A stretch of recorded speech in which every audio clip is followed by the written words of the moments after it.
My acting instructor will joke that the only reason to have a life is to have sources for your work as an actor. Mm. And it's only, I mean, he's only kidding. But there is some truth behind that because really any experience that you have in Mm. life, you can use that and just file it away in your emotional inventory. Mm. And then you never know when that memory or that source will plug into a scene for a character in a future project. Like you really never know.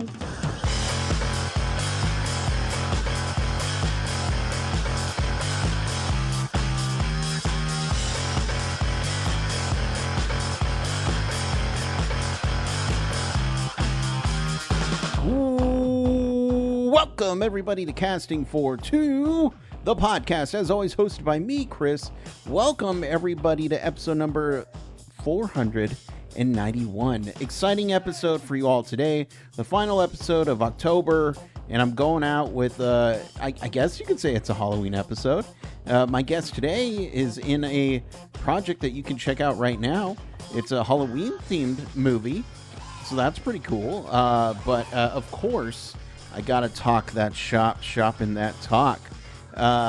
If you would like to follow me, Casting for Two, at Instagram and Twitter, or go to the website castingfor2.com, and there you will find the podcast on many of its platforms that people like to go to. The Discord, my Twitch. All the good stuff. Castingfor2.com is where you want to be. My guest today is phenomenal actress and writer and just human being. She is phenomenal. Jy Prishkulnik is on the podcast, and she is on the movie Monster High, the movie. It's available right now. It's on Nicalodian, or if you have Paramount Plus, anything like that. It's a fun movie. I was watching it, and it's just a fun... If you're done with all the scariness and you just want to watch something lighthearted, I recommend this movie. But you know what? We need to get in this episode, all right? So everybody sit back, relax, and Jy, take it away. Yeah. How are you doing today? I'm good. How are you? I'm doing well. I transitioned from work to podcast mode in the matter of 30 seconds. Oh my gosh. So, but yeah, no, I'm excited to chat with you. Me too. How's your day going so far? Going pretty well. I'm actually headed to the airport tonight for a friend's wedding in Boston. So I've just been, setting things up before I leave for a couple days. Okay, and so you're in Los Angeles, correct? Yeah. Yeah. Where are you as far as the hierarchy in the wedding? Oh, I'm merely a guest. Oh, okay. Which is good. Yeah, nothing wrong with being a guest. Yeah. Yeah. Just enjoy, no pressure.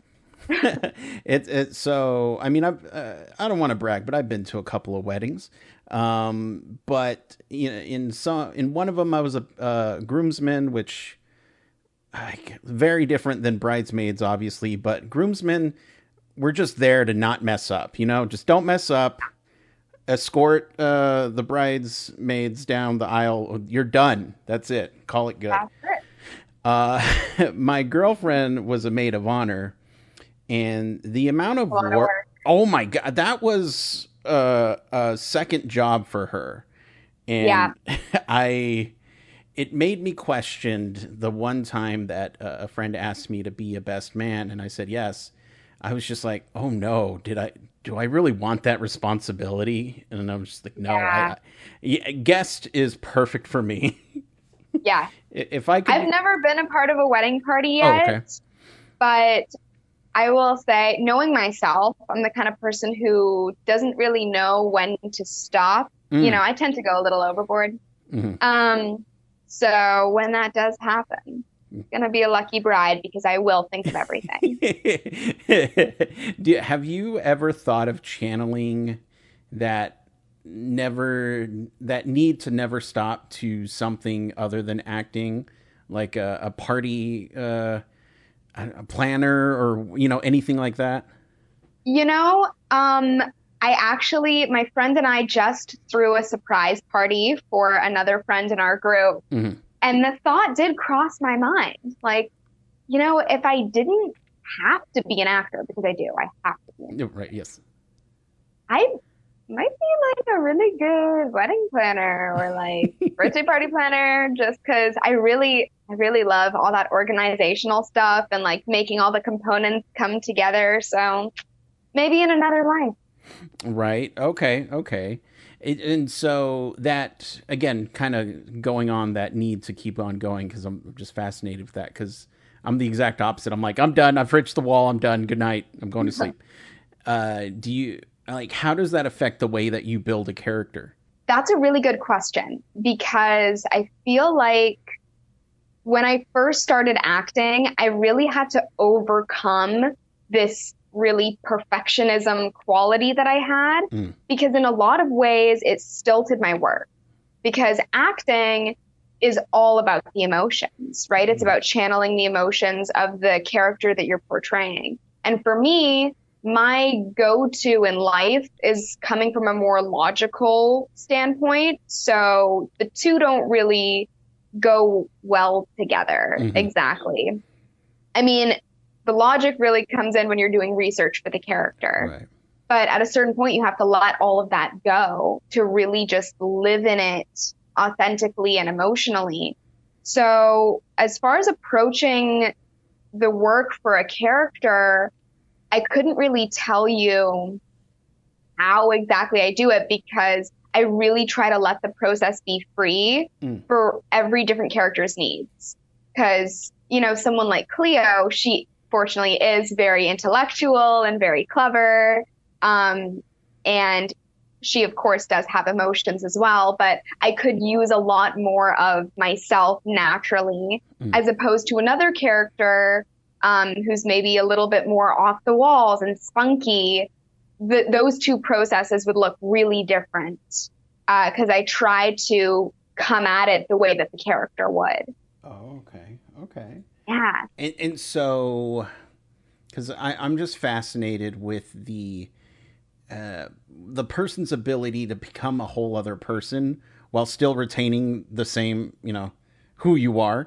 Are there ever times when, okay, you've done your process, you've worked on the project for, weeks, months, anything like that. Do you ever have a hard time saying goodbye to a character? Definitely. Yes. I remember this time last year, I was in a Disney Plus show, and I got to play another really fun sort of Halloween-y character. I was playing a witch named Luna. And I remember when the show came out, finally, I felt surprisingly upset. Like, I felt very sad. Yeah. And I was so confused. I was like, why am I sad? I should be so happy right now because everyone's finally getting to see this show that I did. I have to keep it a huge secret. And now everyone can watch it. And people were sending me the sweetest messages just saying how happy the show made them. And for the first time, I was like getting to experience the show with other people, who weren't a part of making it. Yeah. And so I really had to explore, like, why am I feeling this way? And I think it's because, when you're doing a project, a lot of the times you're not supposed to really say what you're doing. And Right. For so long, it's this like fun secret and it just belongs to you. And the character is only yours. But as soon as the show is released and anyone can watch it, the character no longer belongs to you. It belongs to the viewer. And I think that's true for any art form. The art belongs to the person who is beholding it. So in that sense, it can be difficult to let go because, your relationship with it changes as soon as other people see it. So there's that aspect. And then I think another answer to your question would be like, do I ever catch myself doing mannerisms of the characters in my daily life? Yeah. Yes, I do. And interestingly, I've also noticed mannerisms that my parents and my sister do. And I'm like, oh my gosh, that was a Cleo thing. And I probably learned it from them and then used it in my character. Yeah. And so it's so funny seeing these little things. And I'm like, gosh, that's where I got that from. It's so amazing that when you are diving into a character and just acting in general, like you have to be observant, and you start learning these tics, these things that are just like, I've been surrounded by this my entire life. Why am I just now figuring it out? And I don't know. That's always something that I love about just like the learning process. We're always going to be learning. You're always going to be figuring out things. And so, yeah, it's just always funny that years of repetition and doing something that you didn't even notice, and then you become this character and you're like, wait a second. I've been doing this since birth, so I'm qualified. Hire me, Yes. My acting instructor will joke that the only reason to have a life is to have sources for your work as an actor. And he's only kidding. But there is some truth behind that, because really any experience that you have in life, you can use that and just file it away in your emotional inventory. And then you never know when that memory or that source will plug into a scene for a character in a future project. Like, you really never know. Oh yeah, no, absolutely. And it's just that, like, whenever I talk to people and they say, I want to be better at such and such, or like this and that, like, what's wrong? What do I need to do? I'm like, you need to go live a life. You go experience things. Like, I don't know why you're wanting to. Yeah, you're wanting to go from 0 to 60 when you haven't even done any of the prep work. Like, go live, go make mistakes, go fall in love, go get your heart, just go do everything, because ultimately, and it's. I can't tell you how many times I'm a huge comedy nerd. I love comedy. There's jokes and like bits and mannerisms that I've just been storing in my head, and every once in a while, somebody will say something or whatever, and it just comes out, and I have no control. I don't. Yeah. It's out there, and then they're just like, "Where did that come from?" Like, life. I don't know. Yeah. My Rolodex. Who knows? But okay, and so let's take a little bit of a rewind. I'm just kind of curious, when did you catch that acting bug? I like that you phrased it that way, because that's really what it is. I think, I've always sort of been a performer, whether it was, in dance recitals growing up, or doing musical theater, or playing instruments and having recitals. I think I've always just really loved performing and storytelling. I'm really into storytelling. But I think the moment that I was like, acting, was in fourth grade. We had a show. Sorry, that's the house alarm. No, you're good. We had a show that was a collaboration between the fourth graders and our reading buddies who were in kindergarten. And it was called the Granny Awards. Kind of like the Grammy Awards, except instead of celebrating famous singers, it was fairy tale characters. Oh, okay. And I remember we all auditioned. The people who wanted to sing could sing. And then a couple days later, the teacher announced all of the roles. And I got cast in the lead role of Granny. And I got to be on stage for the whole show. And I think that's when I was really like, I enjoy this. I want more. And I remember piecing together the costume. Like, I borrowed my grandmother's slippers, and I had this little apron that I used for dress up. And I'm a huge Harry Potter fan. So I took my Harry Potter glasses and I popped out the lenses, and I bent them so that they'd be more of a grandmother shape. And and I just built the character from the wardrobe up. Did you have old age makeup? I don't think I had old age makeup, but my friend did lend me a wig. Okay. So I had the classic granny gray hair look. So I went to film school, and we had a couple of sessions in makeup, and just, from basic movie makeup to other stuff. The one that is still ingrained in my brain is old age makeup. I don't know why it's there, but I'm just like, yeah, I can put wrinkles on people. Let's go. Let's do this. Let's do it. But normal makeup, I'm like, I have no idea. No idea. I forgot everything. Yeah. But saying musical theater, do you have a favorite show? Only one. Top list. No, doesn't matter. No specific Yeah. order. I think one show that will always have a special place in my heart is Bye Bye Birdie. That was the first show that I ever did in musical theater, and I remember prepping for it. I watched every version of it that I could find. And in that, I also discovered Xanadu, which is a really obscure one, but I really love it. Yeah. I remember we saw a performance of that in Albuquerque, which is about 40 minutes away from where I grew up in Santa Fe. Mm-hmm. And I was I couldn't take my eyes off the performers. I was so enthralled. Yeah. Wicked. I love Wicked.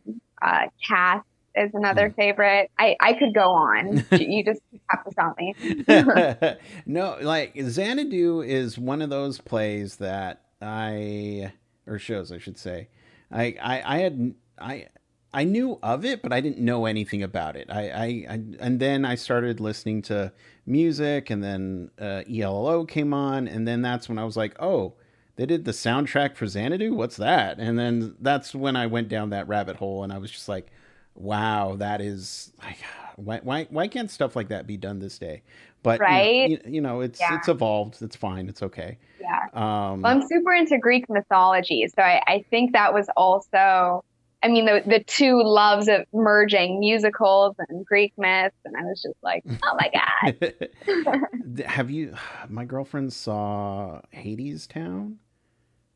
I meant to see that when it was here, and I never got around to it. I've still never seen it. She loved it. You're probably going to love it too. So yeah. I will check it out at some point. Okay. When she was telling me when she's in a downer mood, she'll just listen to that, and then boom, she's feeling powerful and can take on the world. So yes, you definitely should go check it out. And then another thing that you mentioned that I do have to ask you, being a newly appointed Harry Potter fan, what house are you in? Okay, I have my answer for this on lock. Okay. I am a Gryffindor with Ravenclaw qualities. Or tendencies, I should say. Gryffindor with Ravenclaw tendencies. Okay, that's fair. Mm-hmm. That's fair. I like that you really do have your question on lock. Yes, I've thought this through, and that's the one, or the two, I should say. Yeah. Well, it's all good. I was qualified as a Hufflepuff before, and then watching the show, or there's not the movies all the way, I was like, yeah, that makes sense. So yeah. Yep, yeah. I'm there. That's fine. I'll take that. And so again, just kind of steering this back off topic because we're going off. No, I'm just curious. One of the things that I like to ask is, obviously, we're all going through a particular experience as far as the pandemic goes. How did you treat that whole section? I don't know. At the height of the pandemic, when we're all ordered to stay at home, what did you do during that time? Yeah. I remember the day the pandemic hit, actually. It was my senior year at UCLA, and our teachers had kind of been prepping us like, we might have to shut the school down. And it was right around the time that finals were happening. And the day we all got the email, I was sitting in a film class, and right then and there, the teacher just canceled the final. So everyone was super excited, but I pulled a Hermione Granger, and I was very upset that I would not be taking that final. Classic Gryffindor. That's right.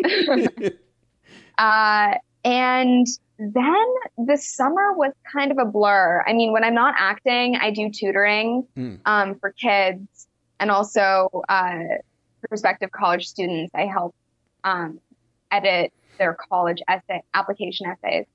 And so I was working a lot with people online and also in person, like math and everything. But parents were really freaking out that their kids weren't in school. So it's actually a pretty great time to be a tutor. And then I actually had the opportunity to be on set in the fall of 2020. I was filming season 2 of The Birch for Facebook Watch, and that was up in Oregon. And it was really interesting navigating how to be on set when we also have a global pandemic. There were so many ordinances that were in place that we were all sort of getting used to together. And then I moved to Vancouver. I'm a dual citizen because my mom grew up in Canada. And I figured, you know, I don't have to be in school in person. I can do it online now. So there's not really anything tethering me to LA at this moment. So my dad drove my 2 dogs and I up the Pacific Coast Highway up to Vancouver, and I was living there for 9 months. It was really sad. I had to leave him at the airport because he couldn't cross the border with me since they were only allowing Canadian citizens to drive across at that point. Yeah. Yeah. So, but yeah, I was living up there for 9 months. And then about a year later, around that same time, I found myself there again to shoot Monster High. And you know, two things. You know, I am like a diehard Pacific Northwesterner. You said Oregon. I'm from Oregon. There you go. When it comes to Vancouver, I went to film school in Victoria, so all connected. Okay. Wow. So, what part of Oregon were you filming in? We were right in Portland. Okay, That's where we were staying, but we shot in a lot of the wilderness areas further up north. I don't remember exactly the names, but I know that one of the places was the same town where they shot a lot of Twilight. Oh, yes. Yeah. Rings a bell. Yeah, it rings a. I couldn't tell you the name of it, but yeah, it rings a bell, and I think it's always funny. Again, my girlfriend, we go through these things where we watch series of movies that I haven't seen. So nice. We watched the entire Twilight series. And what did you think? I enjoy them. It's so funny to me, though. You know, I just laugh. Yeah. I'm also just kind of like, why? I get the appeal of the vampires. I just wish they were cooler. You know, I'm used to cool vampires, but whatever. When they go, we went down to Port Angeles to go shopping, and I was just laughing because Port Angeles is super hip. Okay. And my girlfriend's just staring at me like, what are you talking about? I was like, don't worry about it. But anyway, so, wow, okay. Yeah, no, I mean, you go drive 20 minutes outside of Portland, you'll find woodsies. So it's just like, it's everywhere. But yeah, and that's also cool that you were able to stay in Canada. I had lots of Canadian friends up there, and they certainly, you know, took it very seriously, which was nice. So and then you also got to shoot the movie. Yeah, that was I mean, it's not really a coincidence, but it was a really fortunate series of events, I should say. Because when I moved up there, that's when I met my Canadian agent, Esther Cohen, whom I love very dearly. And she was one who actually sent me the audition for Monster High. So without having known her, who knows where I would be right now. Exactly. Well, and so you said something that just kind of triggered something in my brain, saying how you like stories, you were helping tutor people with their essays and stuff like that. Do you have any Yeah, desire to write something, if not for yourself, but just something, whether it's a stage or a yeah, screenplay? absolutely. I've been writing for as long as I can remember. I Mm, learned to read at a really young age. So reading and writing and stories have always been a really huge part of my interests.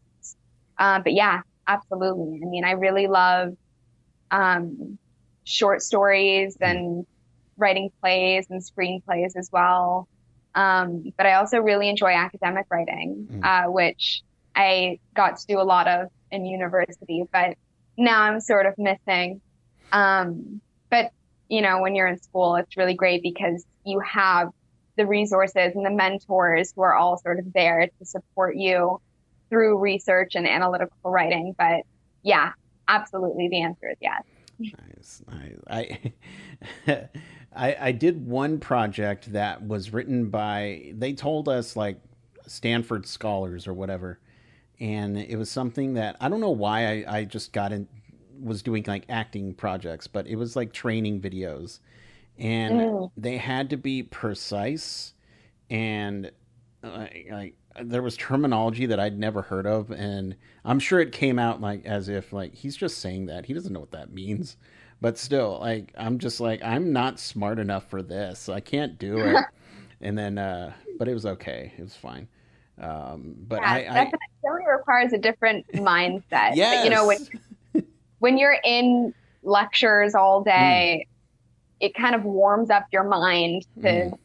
to be prepared for that sort of realm. Oh man, if I'm in a lecture, for 5 minutes I fall asleep because I'm just like, oh no, somebody's talking at me. There's no pictures. I'm zoning out. Put on a YouTube video or something. Um, but and just kind of going back to the movie, were you? And I'm sure you've been asked this question, but I'm going to ask it anyway. Were you familiar with the dolls growing up or anything like that? Yes, I have been asked that question. Yes. And yes, I was very familiar with the dolls. I mean, you can't not look at them. They're just so intriguing and colorful Mm. and so many different characters and personalities. I really admired the dolls growing up. But unfortunately, my mom would not let me have them. Mm. Instead, my little cousin had literally all of them. Mm. So we would play with them a lot when we went to her house. And even then, I was very interested in Cleo. I really admired her, I think, more than any of the others. There we go. So you were born to be a Cleo. You know what? There's Hey. again, it's all funny how life, turns out and comes around, and there you It really go. is. Um, and so, and I know you mentioned, when you were doing film, filmmaking, there was a process to go through, like all the COVID protocols and stuff like that. Yeah. Did you have the same thing with this one as well? Yeah, I mean, it was a little bit different because Vancouver has its own Mm, rules that were very different from Oregon. But yes, we got tested. I think it was 3 or 4 times a week. mm, We weren't allowed to see anyone. They didn't even really want us hanging out outside of being on set, just to be super safe. Um, we had to wear these face shields anytime we weren't actually filming a scene. Um, yeah, so everyone has to be vaccinated, even to just get into Canada. mm. Um, and yeah, it was very safe and regulated. There was someone there on set every morning just to check our temperature and ask how we were feeling. But honestly, none of that really got in the way of Mm. filming. I mean, it's definitely something that was on everyone's mind. because, the entire world was going through it, and we still are in a lot of ways. But yeah, it sort of just became a part of our day-to-day routine. Were you able to have a wrap party? Not in the traditional sense, I think, of what a wrap party is. A lot of that, I think, has to do with the pandemic. Yeah. But we did have a big cast dinner after we all finished shooting. And that was really nice. And then we had the screening here, which isn't really a wrap party. But it was still really amazing to see everybody again. And I know that they also had a screening for the cast and the rest of the crew up in Vancouver. So no, but we had other things that made up for it. Yeah. I felt bad because I have a friend who was working on a show that it was the final season. They were ending it, shooting through COVID, and okay, bye. It was just like there was nothing, and it's a streaming show, so there's no red carpet for it. It's just like, okay, bye. And so I did feel bad for all those, that circumstance, and again, going back to something you said way earlier, your senior year, did you have a graduation? So sort of. Okay. In my senior year, I finished the entire year online. And there was a modified in-person graduation, but you were not allowed to bring any family members. You were sitting in seats that were 6 feet apart from each other. You were wearing a mask. And I was in Vancouver anyway, so I didn't come back for that, but they did have this online Zoom ceremony that I was able to invite my family to. And then this year they were finally doing in-person ceremonies again. And fortunately they did honor the graduates of class of 2020 and class of 2021. So I did get to attend the ceremony for the English department, which is where I got my BA from. And that was really nice. My family got to be there. So ultimately I did. But for a while it was really up in the air. We didn't know what was going on. Yeah. I can't help but flash back to those times of just what's going on here. Yeah. It'll only take 2 weeks, 2 weeks max. Don't worry, guys. It'll be fine. Oh my gosh. 2 Remember weeks. that? That was crazy. 2 years later. Yeah. Anyway. Before I let you go and catch a flight, because I don't want you to be late for this wedding, I'm curious. One thing that I like to ask people is, and there's no right or wrong answer, it's purely impulsive how you feel. To you, what makes a perfect role? Oh my gosh. You've had a lot of really amazing questions. Thank you. I need to think for a couple of these. Take your time. Role. I think any time when an actor has the opportunity to tell a story that inspires others, any of those opportunities are, I don't want to say perfect, but that's really what I'm looking for when I read a script. Do I want to tell this story? And I think because filmmaking is so collaborative, it really is in every respect. You're collaborating with your scene partners, with the director, with the wardrobe, hair, and makeup departments. All of these people are working together for the shared vision of the director. So I think anytime when all of those people really are excited to be there and they want to collaborate, and it just becomes this big melting pot of creativity and enthusiasm, those are the best sets to be on. And I'm so grateful to say that that was the entire experience shooting Monster High. I mean, everyone there just knew how special this world was and was so thrilled to be a part of it. So honestly, if I could just keep having more experiences like that, I would be happy forever. Perfect. Yeah, collaboration is key. I'm just like, I've never understand the film by title, just because I'm like, I mean, it takes everyone to make a film. Yeah. Not just one person. Yeah. No shade towards anybody. I'm just saying, just logically, my brain goes, that one person didn't do everything. And Takes a village. Exactly. And so for the people at home who would like to follow you online, check out the movie, especially because it's spooky season, so it's very time appropriate. Where can they do all that? Yeah, I'm on Instagram, TikTok, and Twitter. It's my name, Jy Prishkulnik. You can just Google it if you don't know how to spell it, but it's the same handle on every platform. There we go. And thank you so much for chatting with me. Anytime you want to come back and be a guest, just say the word. But yeah, I'll let you go, and yeah, I hope you stay safe and healthy. All right. Thank you so much, Chris. It's really been a pleasure. Fantastic. But have a good day. You too. Bye-bye. Bye.